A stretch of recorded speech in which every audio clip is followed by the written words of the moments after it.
मैं तो बहुत चुप हूँ कि अंदर से बहुत खाली हूँ।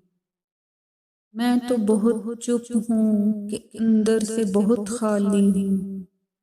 कुछ लोग पुरस्कार समझते हैं मुझे। मैं बदलते हुए हालात में ढल जाता हूँ। देखने वाले फनकार समझते हैं मुझे।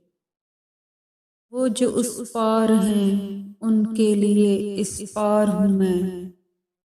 और जो इस पार हैं उस पार समझते हैं मुझे। नेक लोगों में मुझे नेक गिना जाता है और गुनाहगार गुनाहगार समझते हैं मुझे। यार भी राह की दीवार समझते हैं मुझे। यार भी राह की दीवार समझते हैं मुझे।